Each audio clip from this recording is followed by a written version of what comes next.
मैं डॉक्टर रमेश शुक्ला एक बार आपका फिर से स्वागत करता हूं आपके अपने YouTube channel the Lucknow study station पर। और आज आपसे बात करेंगे मूल विधि के अंतर्गत वस्तुनिष्ठ प्रश्नों के बारे में, यानी ऑब्जेक्टिव टाइप क्वेश्चन के बारे में।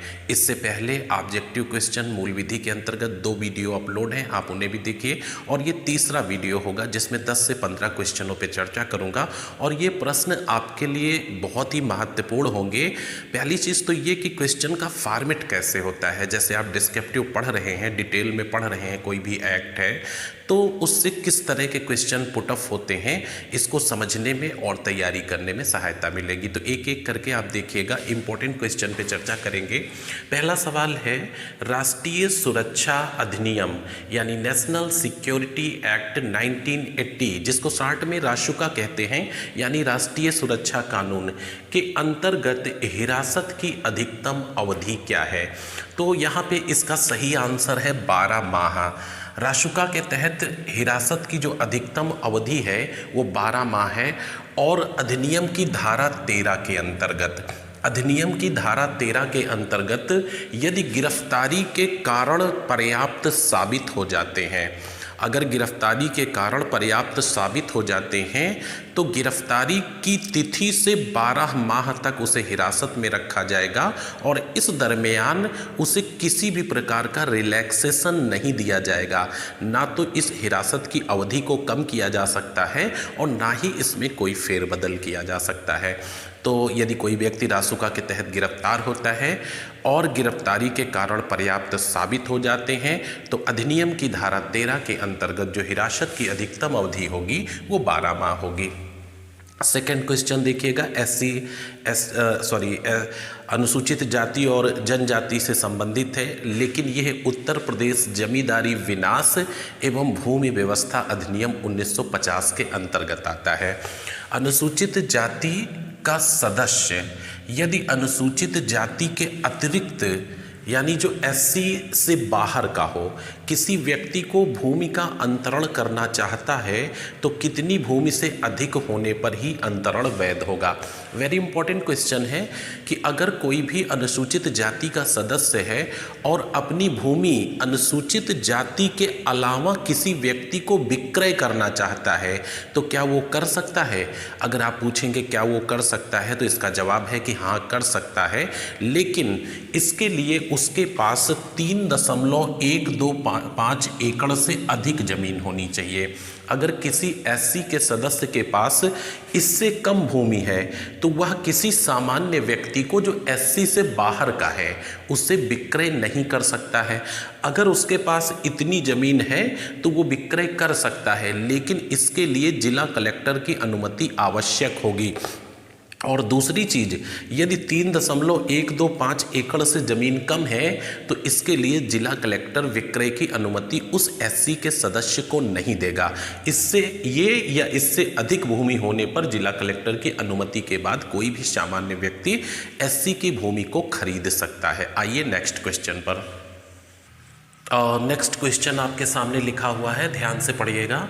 जो कोई लोक सेवक यानी पब्लिक सर्वेंट आपराधिक औचार करेगा तो वह दंडित किया जाएगा। ए जुर्माने से, बी न्यूनतम 4 वर्ष एवं अधिकतम 10 वर्ष के कारावास व जुर्माने से, और सी 10 वर्ष के कारावास से, और डी 1 वर्ष के कारावास से।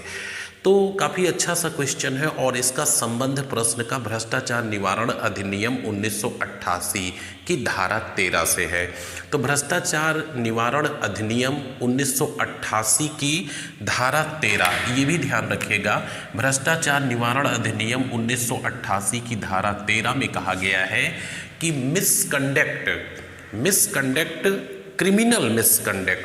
Criminal misconduct by a public servant, यानी किसी भी लोक सेवक द्वारा आपराधिक औचार किया जाए तो उसे इस अधिनियम की धारा 13 के तहत, किस अधिनियम, भ्रष्टाचार निवारण अधिनियम 1988 की धारा 13 के तहत न्यूनतम 4 वर्ष एवं अधिकतम 10 वर्ष के कारावास व जुर्माने से दंडित किया जाएगा।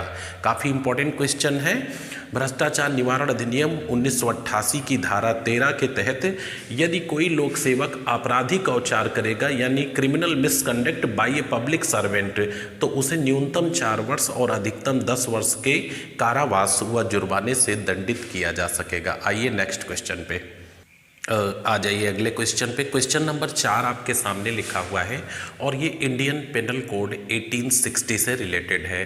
भारतीय दंड संहिता 1860 इंडियन पेनल कोड 1860 के किस सेक्शन में मिथ्या साक्ष्य देना परिभाषित किया गया है? मिथ्या साक्ष्य देना, मिथ्या का मतलब झूठी और साक्ष्य का मतलब गवाही। मिथ्या साक्ष्य देना परिभाषित किया गया है। तो इंडियन पेनल कोड के सेक्शन 192 में मिथ्या साक्ष्य देना परिभाषित किया गया है। इसके अकॉर्डिंग आपका आंसर ये डी हो जाएगा। मिथ्या साक्ष्य देना भारतीय दंड संहिता की धारा 192 में परिभाषित किया गया है और 191 में है मिथ्या साक्ष्य गढ़ना। मिथ्या साक्ष्य गढ़ना यानी मिथ्या साक्ष्य बनाना। तो मिथ्या साक्ष्य गढ़ना 191 में इंडियन पेनल कोड में और 192 में मिथ्या साक्ष्य देना परिभाषित किया गया है और 193 में मिथ्या साक्ष्य देने के लिए दंड का प्रावधान किया गया है। तो 191 आईपीसी मिथ्या साक्ष्य गढ़ना, 192 मिथ्या साक्ष्य देना और 193 मिथ्या साक्ष्य देने के लिए दंड है। यहाँ पे एक सेक्शन और लिखा हुआ है, इसमें है कि किसी व्यक्ति द्वारा लोक सेवक को मिथ्या सूचना देना, जिसे लोक सेवक सत्य समझकर अपने अधिकारों का प्रयोग करते हुए कार्रवाई करे। तो मिथ्या सूचना लोक सेवक को देना किसी व्यक्ति को, और इसके लिए दंड का प्रावधान किया गया है। इसी धारा में दंड का भी प्रावधान किया गया है। अच्छा, क्वेश्चन नंबर 5 पे आ जाइए। काफ़ी अच्छा सा सवाल है। यदि एक लोक सेवक यानी पब्लिक सर्वेंट अनुसूचित जाति अनुसूचित जनजाति से संबंधित अपने कर्तव्य की उपेक्षा करता है तो उसे अनुसूचित जाति और अनुसूचित जनजाति अत्याचार निवारण अधिनियम 1989 की धारा 4 के तहत अधिकतम कितनी अवधि के लिए दंडित किया जा सकता है?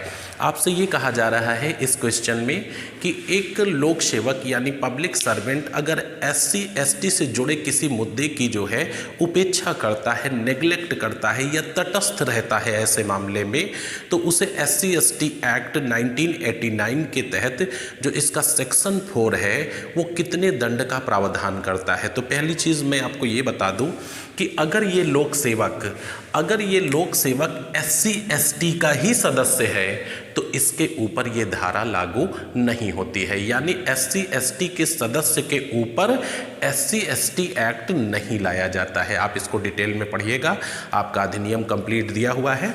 तो यहाँ पे जो न्यूनतम सजा है वो 6 माह है, लेकिन हमारा क्वेश्चन है अधिकतम सजा क्या है। तो इस धारा के तहत 6 माह से लेकर अधिकतम 1 साल के कारावास से दंडित किया जा सकता है।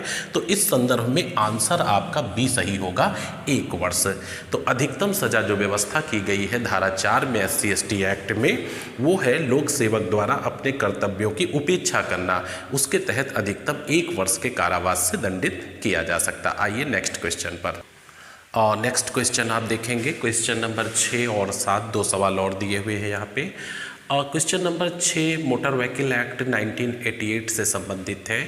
मोटर यान अधिनियम 1988 की किस धारा के अंतर्गत राज्य सरकार यानी स्टेट गवर्नमेंट की परमिशन के बिना मोटर यान रेस मुकाबला करना दंडनीय अपराध है?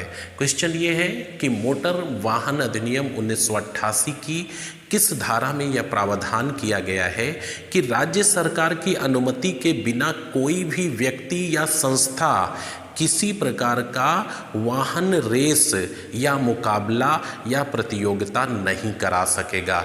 इसके लिए स्टेट गवर्नमेंट से परमिशन लेना पड़ेगा, और यदि अन्यथा की स्थिति में बात की जाए तो उसे इस अधिनियम की धारा 189 के तहत दंडित किया जाएगा।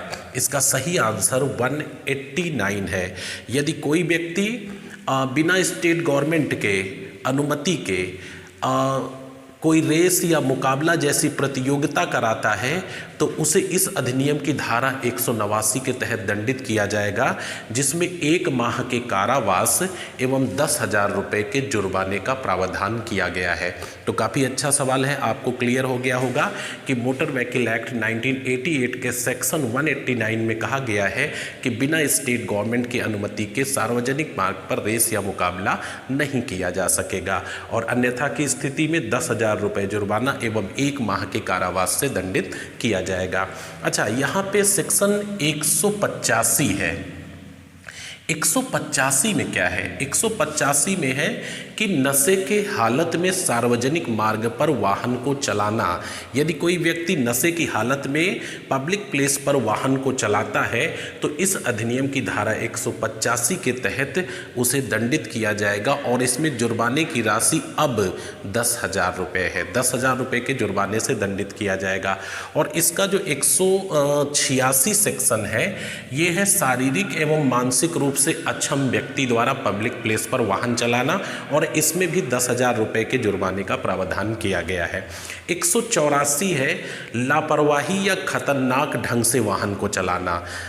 मोटर व्हीकल एक्ट का सेक्शन 184 लापरवाही या खतरनाक ढंग से वाहन चलाना, इसमें भी 5,000 रुपये के जुर्माने का प्रावधान किया गया है। तो एक एक चीज़ ध्यान रखिएगा। अच्छा, अगला सवाल है क्वेश्चन नंबर 7। उत्तर प्रदेश जमींदारी विनाश एवं भूमि व्यवस्था अधिनियम 1950 कब लागू हुआ? अभी हमने इसका क्वेश्चन नंबर 2 जो आपको बताया था कि कोई भी एससी का अगर सदस्य है तो अपनी भूमि अगर वो किसी को अंतरण करना चाहता है तो इसी अधिनियम के तहत यदि भूमि 3.125 एकड़ है तो डीएम से परमिशन के बाद ही अंतरण कर सकता है ना। तो ये जमींदारी अधिनियम उत्तर प्रदेश जमींदारी विनाश एवं भूमि व्यवस्था अधिनियम 1950 पूछा जा रहा है कि लागू कब हुआ है। तो इसका सही आंसर है 26 जनवरी 1951। 26 जनवरी 1951 को ये अधिनियम लागू हुआ था। वेरी इंपॉर्टेंट और आपके सिलेबस का हिस्सा है यूपीएसआई का। उत्तर प्रदेश जमींदारी विनाश एवं भूमि व्यवस्था अधिनियम 1950 कब लागू हुआ? 26 जनवरी 1951 को लागू हुआ और यहाँ पे ये पारित हुआ था 24 जनवरी 1951 को और 10 जनवरी 1951 को उत्तर प्रदेश विधानसभा ने इसे पारित किया था और 16 जनवरी 1951 को विधान परिषद ने पारित किया था। तो यहाँ पे विधान परिषद द्वारा पारित हुआ था और यहाँ पे विधानसभा द्वारा पारित हुआ था। तो एक एक पॉइंट आपको क्लियर हो गया है कि उत्तर प्रदेश जमींदारी विनाश एवं भूमि व्यवस्था अधिनियम 1950 कब लागू हुआ? 26 जनवरी 1951 को। पारित कब हुआ? 24 जनवरी 1951 को। विधानसभा ने कब पारित किया? 10 जनवरी 1951 को विधान परिषद ने, तो 16 जनवरी 1951 को। आइए नेक्स्ट क्वेश्चन पर। और नेक्स्ट क्वेश्चन आपके सामने 8 नंबर लिखा हुआ है। कार्यस्थल पर यौन उत्पीड़न की शिकायत दर्ज करने हेतु कामकाजी महिलाओं के लिए वह कौन सी ऑनलाइन शिकायत प्रबंधन प्रणाली है जो नवंबर 2017 में मेनका गांधी द्वारा शुरू की गई? नवंबर 2017 में मेनका गांधी द्वारा शुरू की गई। सबसे पहली चीज़, मेनका गांधी कौन है? तो आपको मालूम होगा कि केंद्रीय महिला एवं बाल विकास मंत्री, केंद्रीय महिला एवं बाल विकास मंत्री भारत सरकार मेनका गांधी द्वारा नवंबर 2017 में वर्किंग प्लेस पे यदि महिलाओं का सेक्सुअल हरेसमेंट होता है तो इसके लिए एक ऑनलाइन शिकायत पोर्टल की शुरुआत की थी। तो इसके माध्यम से अधिनियम जो 2013 में आया था और ये मैं आपको पढ़ा चुका हूँ कि महिलाओं का कार्यस्थल पर लैंगिक उत्पीड़न और निवारण प्रतिषेध प्रतितोष अधिनियम 2013 यानी sexual harassment of women at work place 2013 के अकॉर्डिंग अगर कोई महिला शिकायत करना चाहती है तो वह इस पोर्टल के तहत ऑनलाइन शिकायत कर सकेगी। तो सिर्फ इतना पूछा गया है कि वो ऑनलाइन शिकायत पोर्टल क्या है, वो प्रबंधन प्रणाली क्या है, तो इसका नाम है सी बॉक्स। सी बॉक्स आप ध्यान रखिएगा, जो ये नवंबर 2017 में शुरू किया गया है, केंद्रीय महिला एवं बाल विकास मंत्री मेनका गांधी द्वारा शुरू किया गया है। ऑनलाइन शिकायत पोर्टल है जिसपे कार्यस्थल पर यदि किसी महिला का लैंगिक उत्पीड़न होता है तो इसके तहत वह ऑनलाइन शिकायत दर्ज कर सकेगी। सी बॉक्स। अच्छा, गलती कोई करता तो मीटू भी लगा सकता था, तो मीटू एक आंदोलन है जिसमें महिलाओं ने इस आंदोलन से जुड़कर ये बताया कि कभी ना कभी जीवन के किसी न किसी पड़ाव में बचपन से लेकर आज तक कभी ना कभी उनका सेक्सुअल हरेसमेंट हुआ है, तो उसके तहत ये खुल कर के महिलाएं सामने आ रही हैं ताकि समाज को और हमारी जो नीति निर्माता हैं उनको पता लग सके कि महिलाओं के साथ किस तरह से यौन शोषण होता चला आ रहा है। तो ये एक प्रकार का आंदोलन है मीटू, और आपका जो सही आंसर यहाँ पे है वो सी बॉक्स होगा। नेक्स्ट क्वेश्चन है भारतीय दंड संहिता की धारा 320।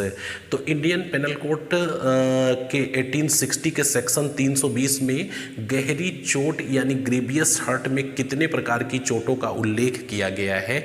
ग्रीवियस हर्ट यानी गहरी चोट जो उल्लेख की गई है आईपीसी में 320 के तहत, वो 8 प्रकार की चोटों का उल्लेख किया गया है। आइए नेक्स्ट क्वेश्चन पर।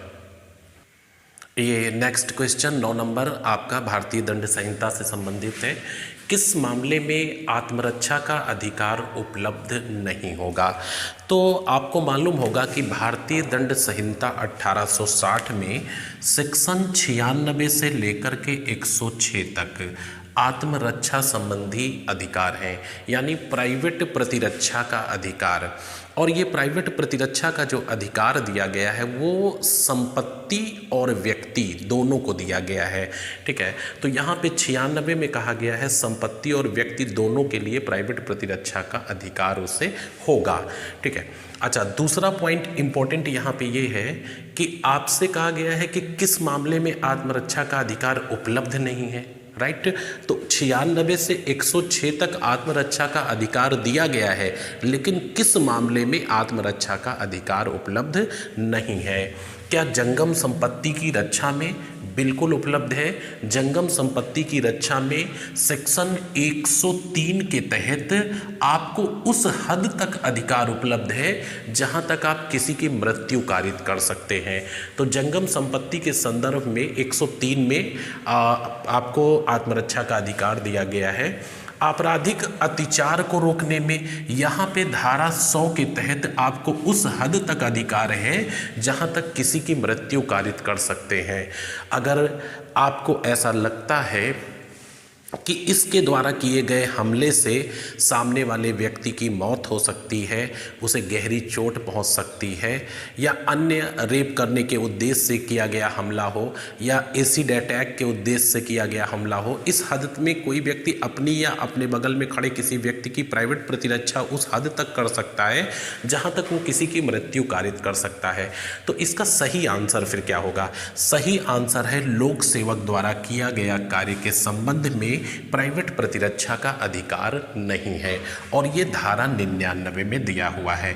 यानी इंडियन पेनल कोड के सेक्शन आईपीसी के सेक्शन 99 में कहा गया है कि लोक सेवक द्वारा किए गए कार्य के विरुद्ध आत्मरक्षा का अधिकार नहीं है। आइए नेक्स्ट क्वेश्चन पर। क्वेश्चन नंबर 11 पे आ जाइए। एक जल्लाद जो मृत्यु निष्पादित करता है भारतीय दंड संहिता की किस धारा के अंतर्गत आपराधिक दायित्व से मुक्त है? तो बहुत ही अच्छा सा सवाल है कि अगर किसी व्यक्ति को फांसी की सज़ा विधि द्वारा दी गई है तो उस फांसी की सज़ा को जो निष्पादित करता है वो जल्लाद करता है, जबकि किसी की हत्या करना या किसी की मृत्यु कारित करना अपराध है। लेकिन यहाँ पे जल्लाद को जो है भारतीय दंड संहिता के सेक्शन 18 के तहत आपराधिक दायित्व से मुक्त रखा गया है। तो बहुत ही अच्छा क्वेश्चन है। एक जल्लाद जो मृत्यु निष्पादित करता है वो इंडियन पेनल कोड के किस सेक्शन के अंतर्गत आपराधिक दायित्व से मुक्त है? आप आंसर लगाएंगे धारा 78 के तहत उसने कोई भी अपराध नहीं किया है। अच्छा, यहाँ पे जो धारा 80 लिखा हुआ है ये है कि विधिपूर्ण कार्य करते हुए कोई दुर्घटना हो जाना, यानी विधिपूर्ण कार्य करते समय कोई दुर्घटना हो जाना। इसका मतलब ये है कि एक व्यक्ति का है और ये कुल्हाड़ी से लकड़ी काट रहा होता है और कुल्हाड़ी का सिरा जो लोहे का होता है वो निकलता है और पास में खड़े व्यक्ति खा के सर में धंस जाता है और खा की मृत्यु हो जाती है। तो यहाँ पे का ने कोई अपराध नहीं किया है, क्योंकि वह विधिपूर्ण साधन से कार्य कर रहा था और विधिपूर्ण साधन से कार्य करते समय ये हादसा हो गया। अच्छा, पीछे हमने आपको एक क्वेश्चन बताया था, उसको और इसको अलग करके रखिएगा। उसमें आपको हमने ये बताया था कि एक महिला ऐसी जगह लकड़ी काट रही है जहाँ पे बच्चे खेल रहे हैं, तो यहाँ पे उसने अपराध किया है, क्योंकि उसे पता है कि बच्चे खेल रहे हैं और दुर्घटना हो सकती है। तो यहाँ पर उसने सदोष मानववध किया है अगर किसी बच्चे की मृत्यु हो जाती है। अच्छा, तो यहाँ पे 80 जो है विधिपूर्ण साधन के द्वारा काम करते समय कोई हादसा हो जाना।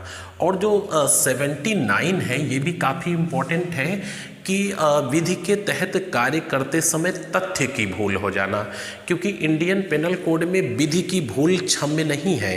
विधि की भूल के लिए कोई भी माफ़ी नहीं है, लेकिन तथ्य की भूल के लिए क्षमा है। तो विधिपूर्वक कोई कार्य करते हुए या न्याय करते हुए अगर तथ्य की भूल हो जाती है तो 79 के तहत उसने कोई अपराध नहीं किया है। और जो ये धारा 97 है इसमें प्राइवेट प्रतिरक्षा है शरीर और संपत्ति दोनों के लिए। आ जाइए नेक्स्ट क्वेश्चन पे 12 नंबर। भारतीय दंड संहिता की किस धारा के अंतर्गत उतावलेपन एवं उपेक्षापूर्ण कार्य से मृत्यु कारित करने का उल्लेख किया गया है? बहुत ही बढ़िया सा क्वेश्चन है। भारतीय दंड संहिता की किस धारा के अंतर्गत उतावलेपन एवं उपेक्षापूर्ण कार्य द्वारा मृत्यु कारित करने का उल्लेख है? यानी किसी भी व्यक्ति के उतावलेपन से या नेग्लेक्ट करने की वजह से, उपेक्षापूर्ण व्यवहार से अगर किसी की मृत्यु हो जाती है तो उसे इंडियन पेनल कोड के सेक्शन 304A के तहत दंडित किया जाएगा। तो 304A में जो कारावास है वो 2 वर्ष का है, उसे 2 वर्ष के कारावास से दंडित किया जाएगा। अमूमन रोड एक्सीडेंट के मामले में ये सेक्शन लगाया जाता है और इस सेक्शन के तहत ही दंडित किया जाता है कि अगर कोई व्यक्ति जो है उतावलेपन से वाहन को चलाता है तो 279(304)A के तहत उसे दंडित किया जाता है। तो इसमें जो दंड का प्रावधान है वो 2 वर्ष का है। अच्छा, 304 खा, इसमें दहेज हत्या के लिए दंड है। दहेज हत्या के लिए दंड है, इंपॉर्टेंट रखिएगा। दहेज हत्या के लिए जो दंड का प्रावधान है वो 304 खा में है और धारा 300 में हत्या को परिभाषित किया गया है। हत्या को परिभाषित किया गया है, जबकि आपको मालूम है कि 302 में इसके लिए दंड का प्रावधान किया गया है। तो हत्या की परिभाषा यानी मर्डर की जो परिभाषा है वो धारा 300 में है और इसके लिए दंड 302 में है। और धारा जो 307 है ये अटेम्प्ट टू मर्डर है, यानी हत्या का प्रयास करना। तो इस तरह से आपने बहुत ही महत्वपूर्ण 12 क्वेश्चन देखे और ये क्वेश्चन कुछ एक्ट से संबंधित थे और कुछ इंडियन पेनल कोड से संबंधित थे। कुल मिलाकर के ये क्वेश्चन आपकी परीक्षा यूपीएसआई के लिए और अन्य परीक्षाएं जो भी जहाँ पे लॉ है उससे संबंधित परीक्षाएं हैं, तो ऐसे प्रश्नों को सहज रूप से समझने में आपको मदद मिलेगी। और इसी क्रम में मिलेंगे चौथे पार्ट में, तब तक के लिए बहुत सारी शुभकामनाएं। बहुत बहुत धन्यवाद।